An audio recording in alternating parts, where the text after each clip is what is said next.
or aggressively. So that's how we would use that word. And the next one, can I have George read it for me? Interpretation, pursue, coronary knowledge, detective Wait, episode. hold on. George, can you try it again? Can you read? I can't hear you. Can you read it again? George? Oh, wait a minute.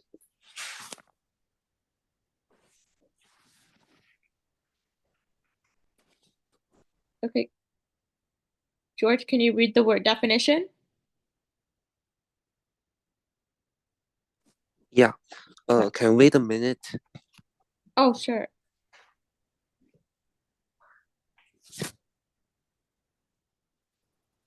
Um, I'm just gonna ask Nathan to read it. I don't want to waste time. Nathan, can you read it? Discern. Definition. Perceive, recognize, or detect with the senses.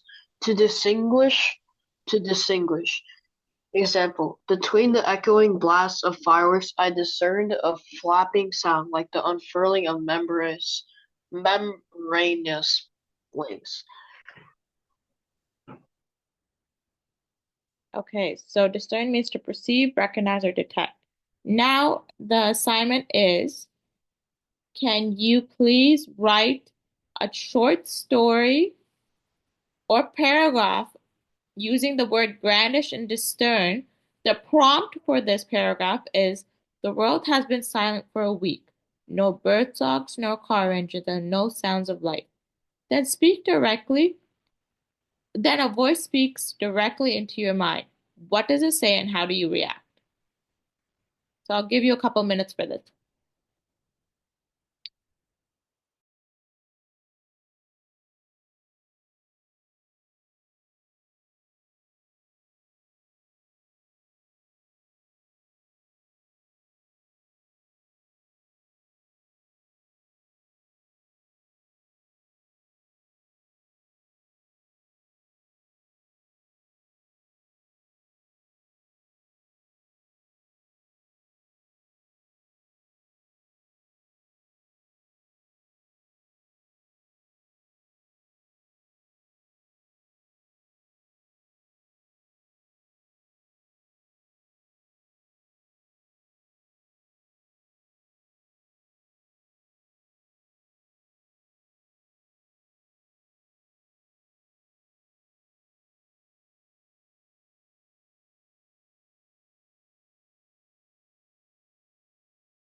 To everyone that joined, we are doing some vocab. So the words are brandish and discern.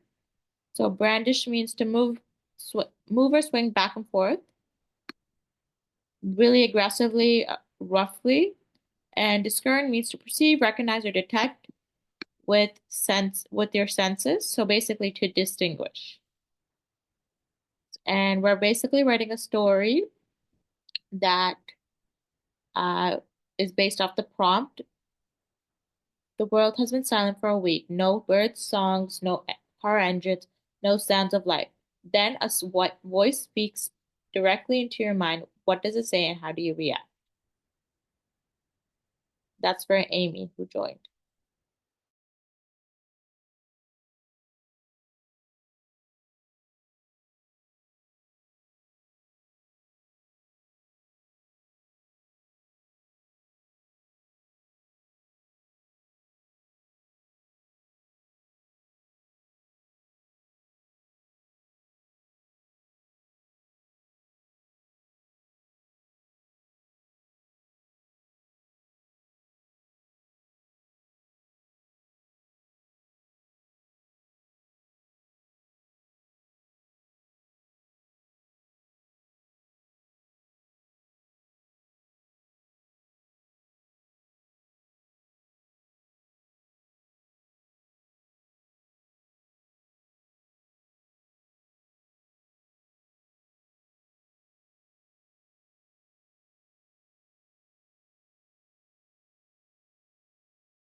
Hi everyone, how is their set? Everyone's paragraphs coming along. I haven't received any. Are you guys almost done? I'm on my last sentence. Okay. Almost. Okay. George, are you almost done? Yeah. Amy? Like I've just joined. Pardon? Oh, you just started? Okay, that's okay. Keep writing. Submit it when you're done, and your teacher will take it up next class. Okay, I got one. I'm waiting for one more, and then we'll take it up.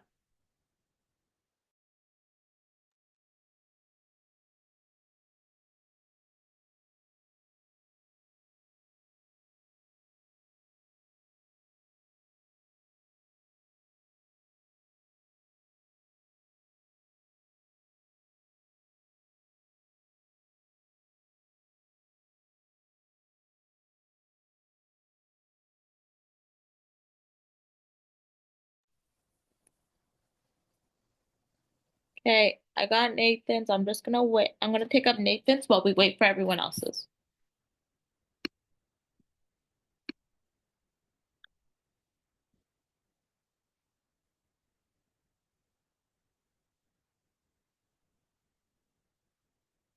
All right, can you read it for me? After the world had completely shut off for a week, I decided that I had enough. I needed to explore other places in the world for resources. However, as I was brandishing through my drawers, I heard a mysterious voice in my mind. I would dis I was discerned to it because it sounded like my mother, who died in a car accident a month ago. Her voice repeatedly said, "The time has come. The time has come. However, before I could think about it, I saw something in the sky, looking like a meteor. Suddenly, it came crashing down, and my surroundings blacked out. Okay. After the world completely shut off for a week. Explored the world for resources. However, I was brandishing through my drawers. You don't have to say however. You can just say as I was brandishing through my drawers, I heard a mysterious voice and I was just turned to it because it sounded like my mother who died. A month ago, her voice replied, said, "The time has come, the time has come." However, before I could think of. So you can even say acknowledge it. Let's make our vocab a little better. Acknowledge it.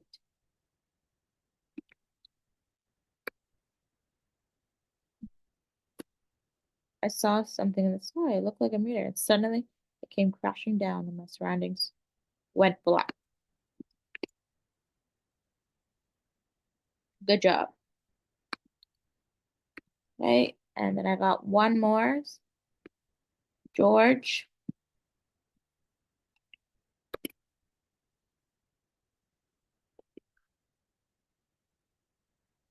Can you read it for me? Yeah. For a week, the wind had been silent and some snow away Slow under the down, hold on, sun. stop. Slow down and start from the beginning. Yep. For a week, the world had been silent and some snow away until the voice echoed in my mind. Wait. Your mom, enunciate your words and slow down. Say this word again. What is this word? Uh, wait a minute. No minute. If you're using ChatGPT, I can tell. So you can stop using that and just tell me if you could sound this word out.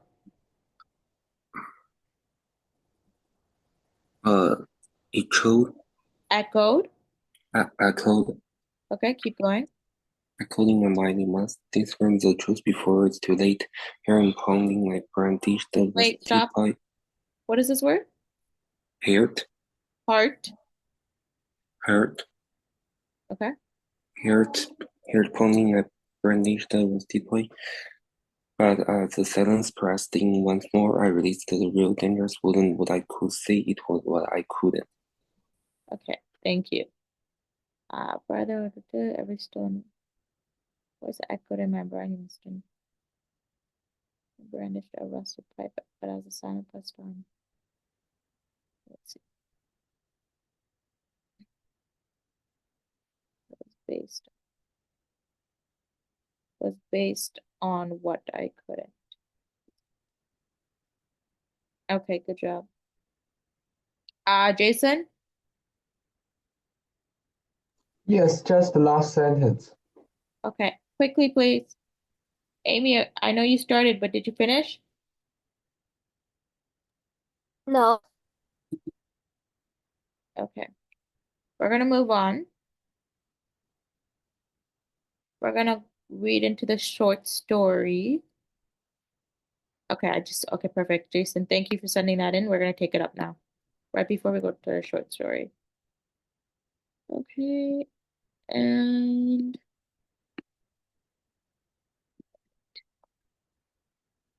okay, can you read it for me? Lying on the sofa, enjoying the warm sun on Sunday, I was trying to get used to the silent world. Despite the fact that it made people feel peace, I couldn't bear it anymore. Suddenly, a voice speaks directly into my mind. You can do something to make the world alive and vivid again. Yeah, why can't I do something instead of just lying here? I took great pride in myself and ran in a great mood in my backyard, like a winning soldier brandishing. Without hesitation, I made sounds of my own. It was like a horn, leading everything alive again. Birds sing, people laugh, everything went to normal. Okay, laying on the sofa, enjoying the warm sun on a Sunday. Let's add more details so we can say Sunday afternoon.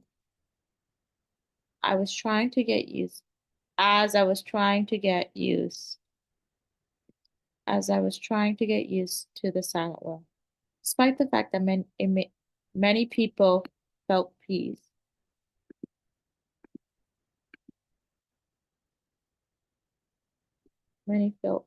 People felt peace to the world. Felt peace.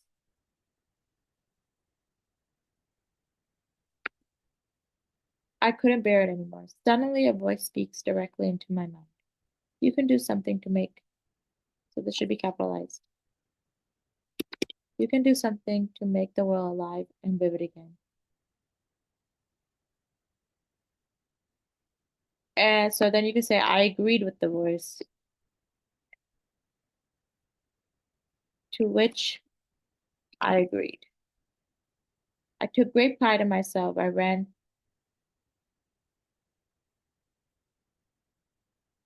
into my backyard in a great mood. Into my backyard in a great mood, like a winning soldier. Ran like a winning soldier, brandishing into. Oh, okay, we're gonna copy this. Copy here. I took great pride and ran okay,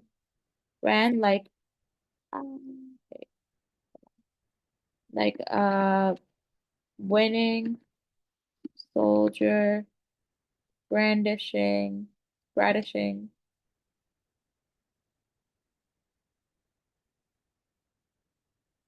into my backyard. So we can even take this out. Ran like a willing soldier, brandishing into my backyard. Alright. So okay. Without hesitation, I made noises of my own. Sound. So you can say noises of my own.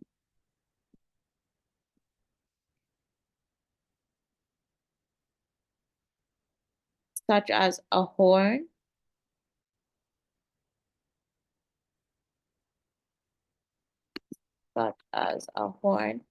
And it led to everything. Led to the restoration of noise, restoration of the world. Birds singing.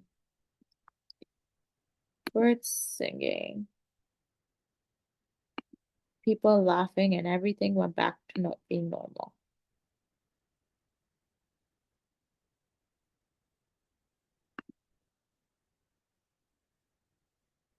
Okay, good job, Jason. Just a couple things. Back to normal. So, try and like reformat your paragraph so that it's condensed. You don't need too much explanation, but enough details that it would be sufficient. And just double check your work by reading it out loud. So let's go into the short story portion of our class. To start today's class off, we're going to be practicing our reading comprehension skills with the short story. After the reading, we will be completing multiple choice and long answer questions. So the story is The Forgotten Signal. So let's have Melinda read it. The sky was an eerie shade of purple as Ethan stepped off the last train of the night. The station was empty save for a single flickering light and distant echo of dripping water. His phone buzzed with a message from an unknown number. Don't look back. A chill ran down his spine as he glanced around, but no one was there. He shook off the unease and started walking home. The sound of his footsteps swallowed by the night. As he turned onto his street, he noticed something odd. His house was completely dark. He was sure he had left the porch light on, yet now only shadows stretched across the front yard. His phone vibrated again. He left the door unlocked. Panic surged through him as he realized he couldn't remember locking it before leaving. He hesitated before slowly pushing the door open, his breath hitching as the hinges creaked. Good job. Amy?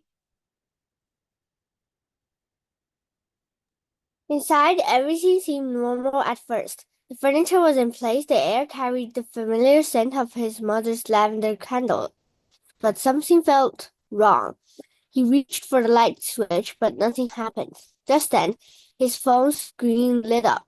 Don't turn on the lights. They'll know you're here. His pulse thundered as he fought the urge to run. Who was sending these messages? A soft creak came from the hallway. Ethan turned sharply, his eyes locking into the darkened corridor ahead. His mind raced. Was someone in the house? The air felt heavier, pressing down on him like an invisible force. He forced himself to take a step forward, the floorboards groaning beneath him. As he reached the end of the hallway, his phone vibrated again. Too late. Nathan? His heartbeat pounded against his ribs. Slowly he pushed open his bedroom door. His room was exactly as he had left it, except for one thing. A notebook sat open on his desk. A message scrawled in his own handwriting. You should have listened. His stomach dropped. He hadn't written that. He never owned a notebook like that. His hands shook as he reached for it, only for the pages to flip on their own. The words seemed to rearrange themselves, forming a new sentence. They are watching. Run. A shadow moved in the corner of his eye, sending him stumbling back.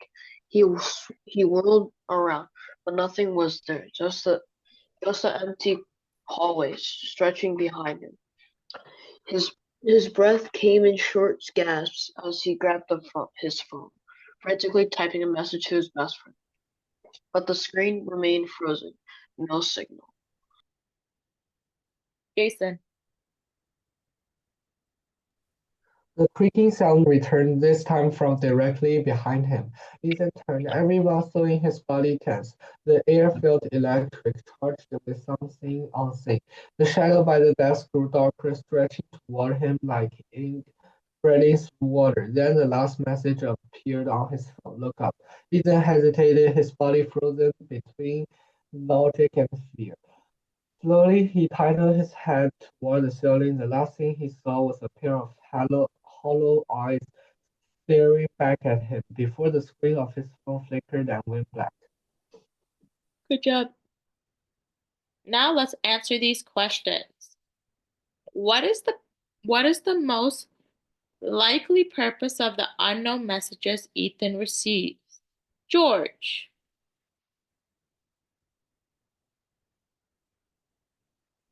George? Yeah. What is the answer for number 1? What is the most likely purpose of the unknown messages Ethan receives? Mm,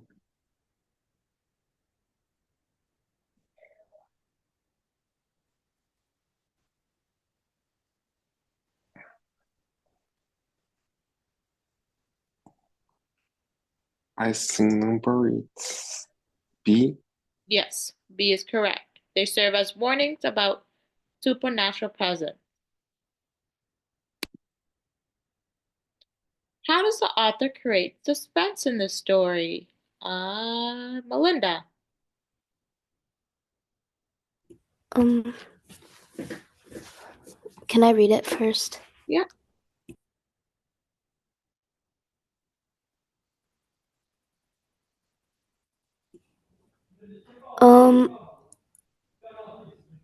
B. Yes, by using short, abrupt sentences and eerie descriptions. Okay, now we're gonna go into our short answers. How does the author use setting to build the atmosphere in the story? Provide at least 2 examples and explain their impact. What roles does foreshadowing play? And the second one is does foreshadowing play in the story. Provide 2 examples and explain how they hint the climax. And I'm going to paste the story in the comments so that you can review it as well.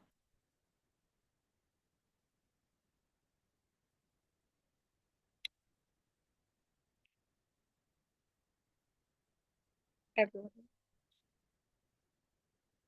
Oh, it's over the limit. Do we answer both of them? Yes, you answer both of them. Or we can do one at a time. Let's do one at a time to save time. So let's do the first one right now, and then after that, we'll pick up the second one.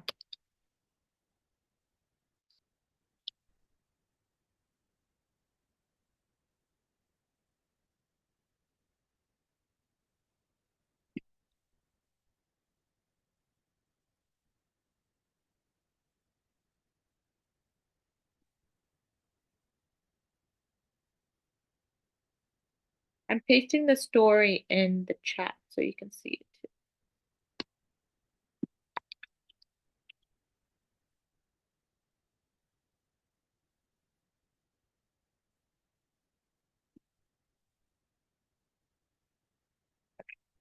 The story's in the chat as well, guys. So we're answering number 1, so I'll give you a couple minutes for that. So how does the author use setting to build that atmosphere in the story and provide at least 2 examples and explain their impact?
Are we almost done? Question one?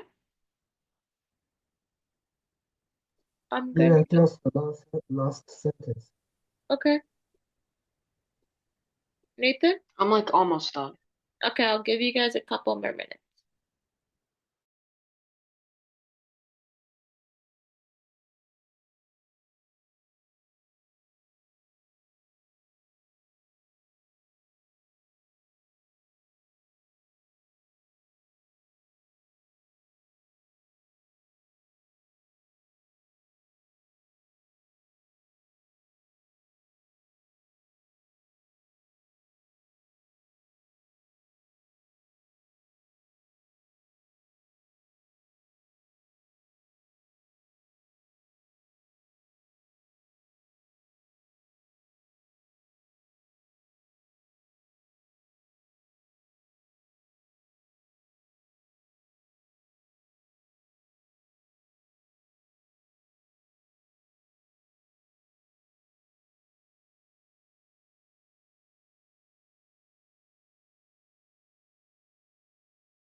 Okay, I got some couple of answers, so we're going to start taking it up. Let's do number one first. These two first, and then we'll go from there. Okay. George, can you read yours? Yeah. The Aether used the irreparable sky Hold on, slow down. Mhm. Slow down. Okay, the Aether used the irreparable sky and the empty train station with flickering lights to establish a sense of isolation and unease, making the setting feel unsettling from the start. Additionally, the dark house and the motion lights create an atmosphere of suspense and impending danger, reinforcing the idea that something unnatural is present and watching it. Yeah. So instead of unnatural, you could have said supernatural. Melinda? The author uses the setting to make a scary atmosphere. For example, Ethan's house sounds normal but also strange, making the reader feel scared. Another example is that the dark hallway makes it sound horrifying and dangerous. The heavy air and strange messages add to the tension. These details make the story more exciting and scary. Okay. So, the author using the setting to make it, for example, the Ethan house is normal but also strange. Okay. How's it strange?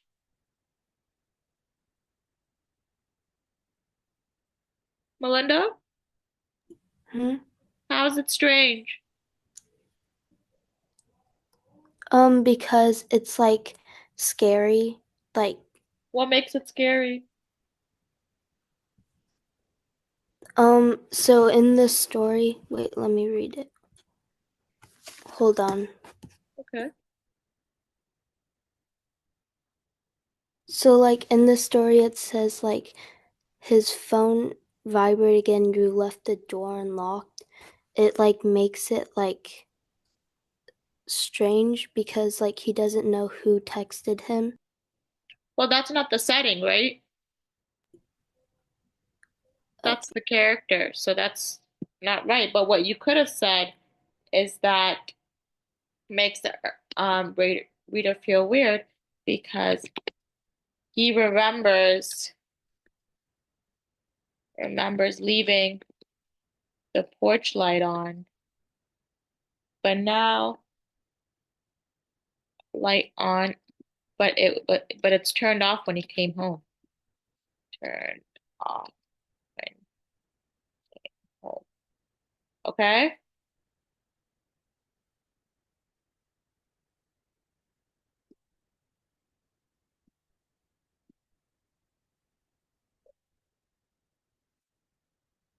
Are there another examples? The dark color making a horrifying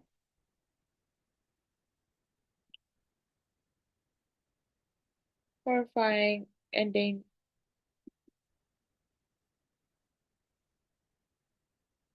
dangerous. The heavy air and strange messages add attention to. Okay, so this part is not the setting. So you can talk about the hallways, the dark hallways make it sound horrifying. So there's that. Good job. So this is the only part that doesn't need to be there. Okay, now we have who else's answers there? Okay, we have Melinda's, Nathan, and Jason. So let's read those. I think Nathan goes first.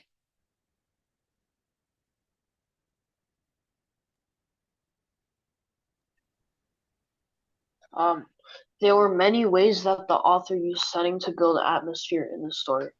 One example of this is the beginning of the story. In the text, it talks about the night sky and the train station, but in an eerie way. The author talks about the eerie purple sky and an empty station and the single flickering light. This builds a strong, scary atmosphere. Another example of this is Ethan's home. The author talks about how it was very dark inside, the creaking steps, and the mysterious notebook on his bed.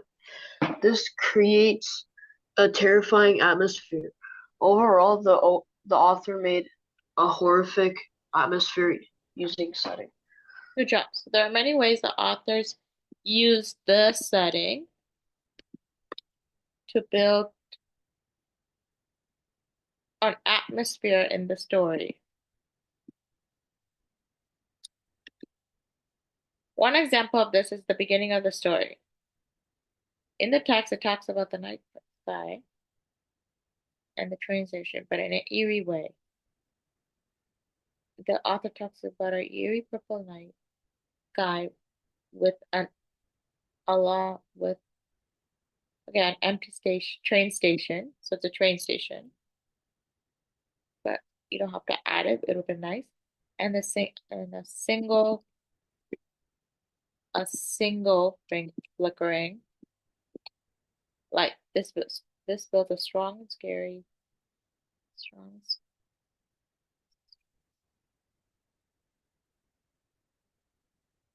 Okay, another example of these is talk about how dark inside with the creaking steps, and the mysterious notebook on his bed that he doesn't own. So that's important to include. He never owned. This creates a terrifying atmosphere. Overall, the author made using the setting. Good job. Jason, can you read yours? Initially, the author describes the environment of the train station. For instance, the sky was an airy shade of purple. The station was empty, save for a single flickering light and a distant echo of dripping water, which built an atmosphere of scare and eeriness. In addition, it lays the groundwork for the following text and leads to the message. Okay, good job. So you're right. The author described. Initially, you can just say the author describes. So we can take out initially. The author describes the environment of the train station by writing about the eerie purple sky, an empty train station, and a single flickering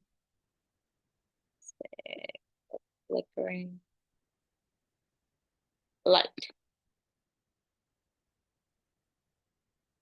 These factors build an atmosphere that is scary and creepy. Let's say another word. It lays down the groundwork for the rest of the story. Okay, you could say the author describes their environment in the beginning. In the beginning. We can add there. How about that?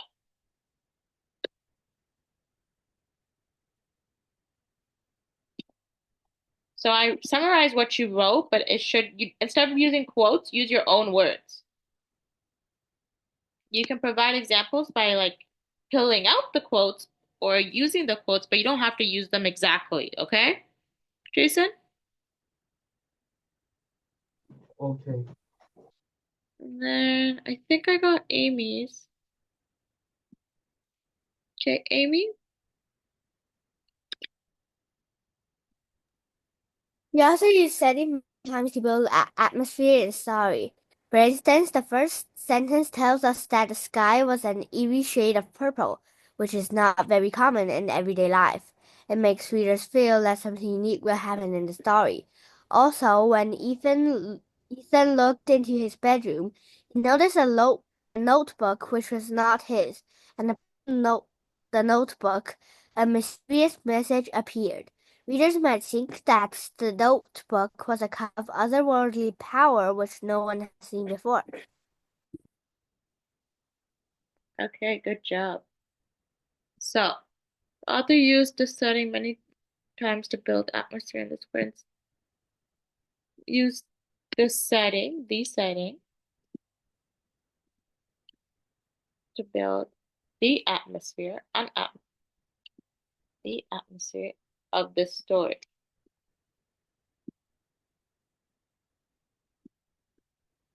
For instance, the first sentence tells us about the sky, which was an eerie shade of purple, which is uncommon. About the sky, comma, which was about the sky. We can just actually add a period and say it was an eerie shade of purple, which is uncommon in everyday life. It makes reader feel that something unique will happen in the story. Also, when Ethan looked into his bedroom, he noticed a notebook which was not his. Upon the notebook, a mysterious message appeared. Readers might think that the notebook has otherworldly power which no one has seen before. Okay, so Amy, you're on the right track in the beginning, but you see how you talked about a notebook? That's kind of where it went wrong because you were supposed to use the setting itself by talking about the notebook and the message. That's not part of the setting. That's an actual object in the story. Do you understand? Yes? So you shouldn't have included that because we're talking about the setting. So the first part is right, but the second part is not, okay? So let's go back to question number 2. Where is it? Can't see it. Right here. Okay, now what role does foreshadowing play in the story? Provide 2 examples and explain how they hint at the climax. I'll give you guys some time.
How's the progress on your questions, guys? I didn't get a response yet.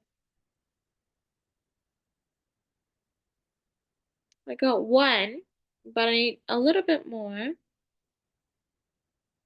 Melinda, George, Amy? I'm almost finished. Okay.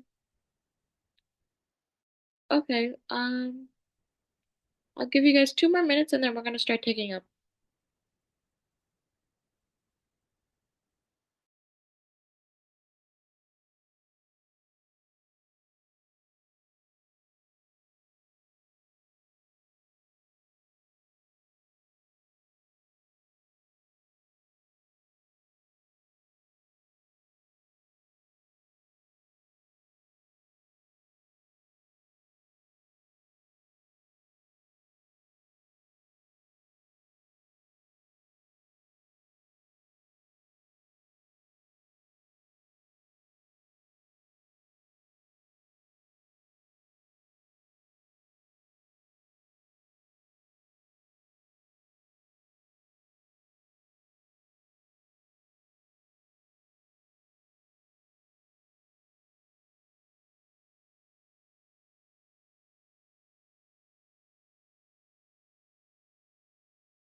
All right, let's take this up.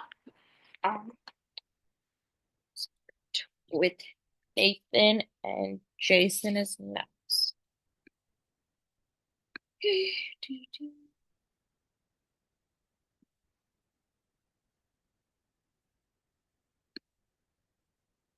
Okay, Nathan, please start. Foreshadowing plays many roles in the story. One example of this are the texts that Ethan was receiving. For example, as the story gets closer and closer to the climax, there were many texts that were following up. They were all warning him about the things that he was going to face and the things that he didn't do. This was foreshadowing, and it hinted it at the climax. Another example was the description of the setting. For example, the author throughout the whole story was using words that signify scariness. There weren't any moments that were joyful and positive. This was one of the roles of foreshadowing, which gave hints at the climax. Overall, foreshadowing played many roles throughout the story. Okay. Foreshadowing played many roles in the story. One example of this are the texts that he was receiving. Okay, first we can take this out and just say as the story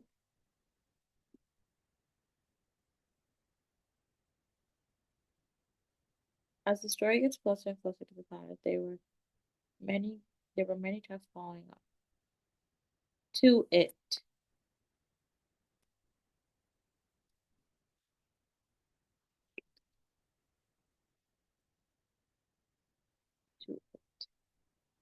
They were all warning him about the things that he was going to face and things he didn't do. This was foreshadowing and it hinted the climax. Another example was the description of the setting. For example, the author throughout the whole story was using words that signify scariness. Okay, we're gonna take that and we're gonna say eeriness instead.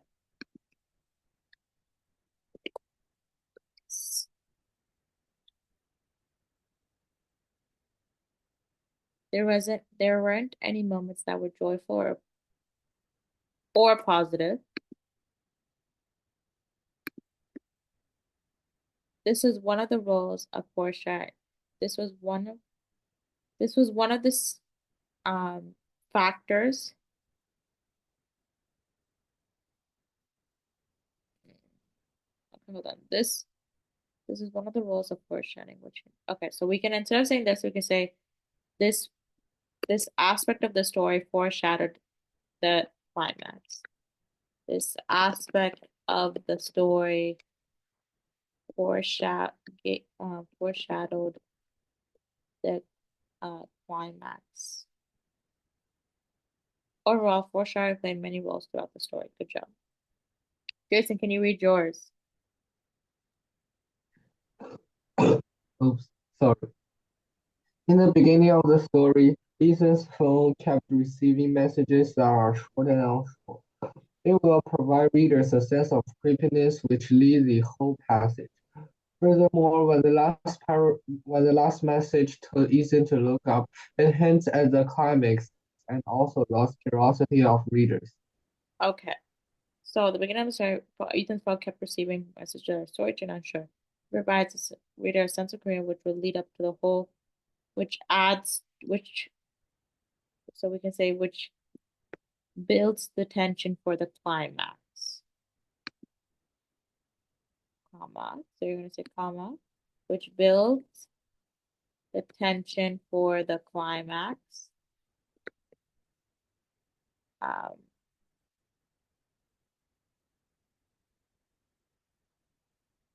Okay, and then we can talk about furthermore, when the last, okay, we build a climax, so we can say that. So one example would be, you should have listened. You should have listened is a good example of the text messages he received.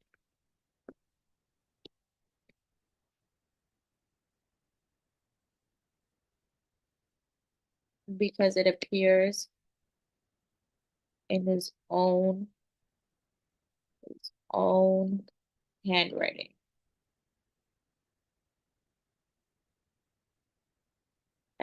Furthermore, when the last message it hints at the clouds and roses curious reader. That is also correct, but you can also add the atmosphere. So the environment is also good at that. The environment that the author used influenced, foreshadowed a supernatural and creepy story as climax, as he was alone at night in a empty train station with flickering lights. Flickering lights represents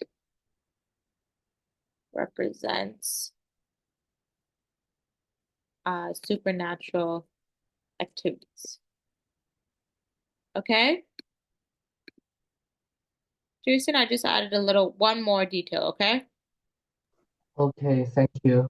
No problem. Okay, then we have George and Melinda.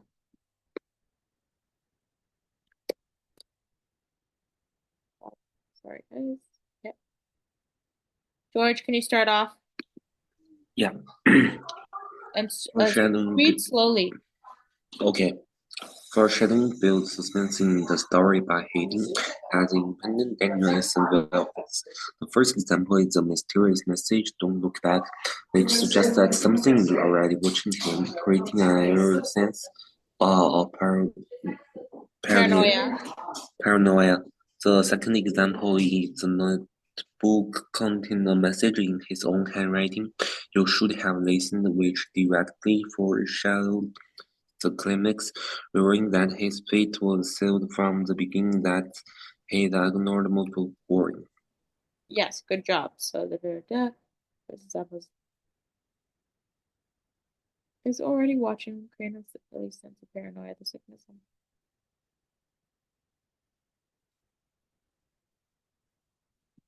Good job. But George, please start using your own words and writing style to respond to questions. Melinda? Foreshadowing helps build suspense by giving hints about the danger to Ethan. First, the warning message on his phone, for example, "Don't turn on the lights," and "Too late," tells Ethan that something is watching him. Second, the notebook with messages like "You should have listened" and "They are watching, run," shows that Ethan is in danger. These clues helped get the reader ready for the scary parts when he looked up and sees the eyes staring at him. Good job. So foreshadowing helps both suspense by giving hints about the danger to Ethan. First, the warning message on his phone. You don't have to say, for example, you can say, don't turn around, turn on the lights, and too late. Informs. So let's say informs. Ethan, that's something is watching. Secondly, the next, or you can say another example is, another example of foreshadowing, building suspense is the notebook with messages like you should listen and they're watching run, as it shows that Ethan is in danger. And if these clues help the reader get ready for, so these clues prepare the reader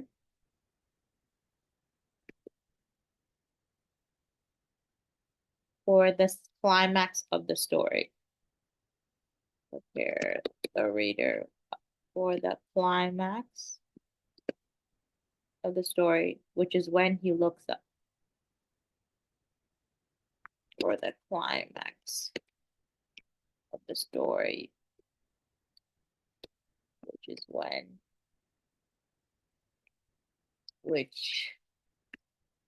he looks up and sees the eyes staring at him. Good job, Melinda. You did it right. Okay, Amy. Amy, can you start submitting your work on time? You're submitting it after we take up everyone's answer, and that's not really a good look. Can you read it to me? Foreshadowing appears a lot of times in the story. An unknown person is typing messages to Ethan which Ethan doesn't understand. All of the messages tells Ethan what to do or what did he forget to do. As the story goes into the climax, the messages becomes more and more mysterious. It feels like somebody unknown is controlling everything far away. Also, sometimes in the story, things that Ethan knew that she must have done was not done. This points to climax because these things cannot happen in real life. It makes the atmosphere eerie, preparing for the climax. Okay, so foreshadowing happens that as an unknown person is typing messages to Ethan, which he is typing cryptic, so that means like weird messages to Ethan, and all the messages tell Ethan what to do and what he forgot to do. As the story goes towards the climax, the messages become more and more mysterious. It feels like somebody unknown is controlling everything far away. Okay, it feels like there is a supernatural being in Ethan's present. Okay, that's what you should have said. It's like there is a supernatural being in Ethan's presence. Also, sometimes in the story, what does this mean? Also, sometimes in the story, Ethan knows what he has done and was not done. Like Ethan remembers that he has opened the lights, but in reality, the lights are not opened. Okay.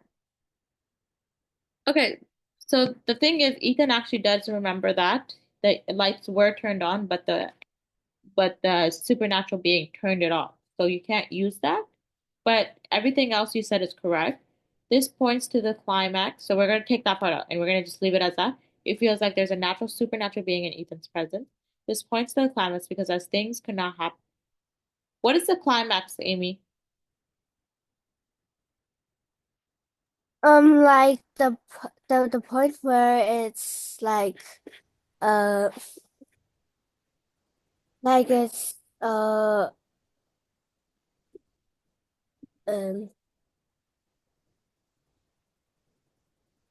What is it? the point where is the story goes like It's basically the main conflict. It's oh the main conflict of the story. It doesn't end, it's at the top. The problem happens. So you can say this points to the climax because you can actually just take this out. You can add it here. You notice that as the story goes on, goes towards the climax, the messages become more and more mysterious. That is the perfect way to end it, and you can say it makes the atmosphere eerie, preparing for the climax. Okay? Okay, now let's move on. What is expository writing? Who would I think it was Melinda answered the last. So Amy, can you read this? cookbooks, the World Almanac. Almanac, Yeah. scientific reports. These informative nonfiction texts are all examples of expository writing. Expository or informative writing explores, shares, explains, or defines a specific subject or idea. This type of writing does not include the writer's opinion or tell a story. Its goal is not to persuade, and the writer's voice should be neutral. Expository writing is one of the most straightforward yet challenging writing types since it requires writers to present ideas and relevant evidence in an organized, concise, and precise manner.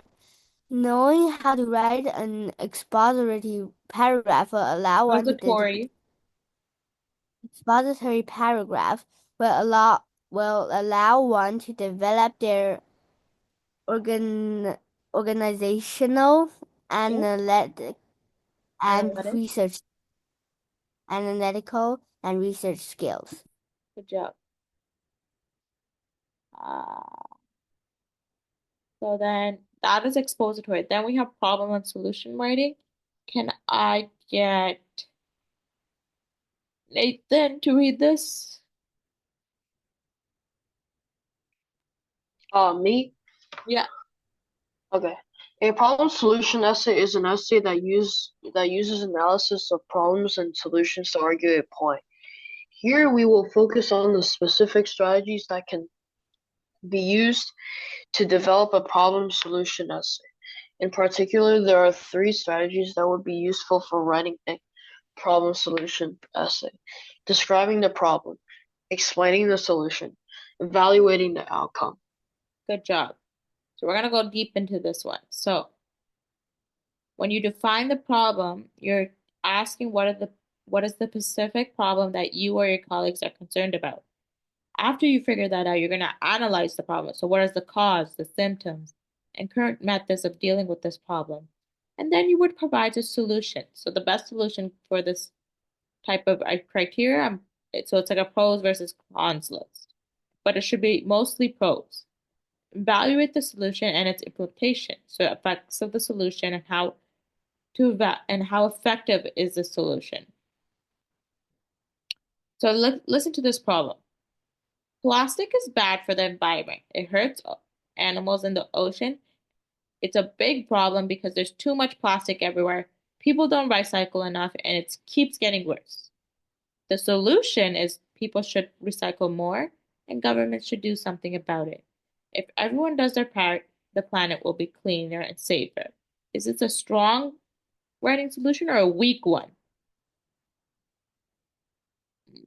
Jason, is it strong or weak? Is the solution strong? I think it is weak. Yes. Now, I want everyone to list 3 reasons why you think this problem and solution writing is weak. I'll go back to it, but we're going to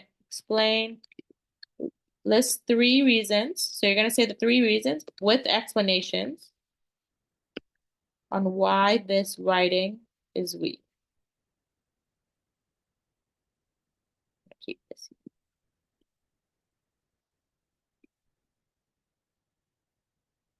Okay.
Okay, I got 2 responses, so we're gonna take it up.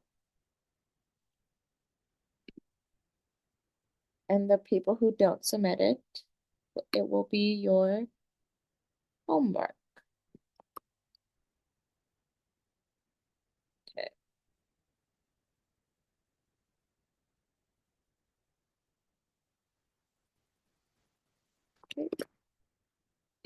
Okay. So one reason, Nathan, can you start off by reading yours? One reason why this is a weak problem and solution example is Sorry, I'm just gonna paste it up really quickly before I forget. Keep going.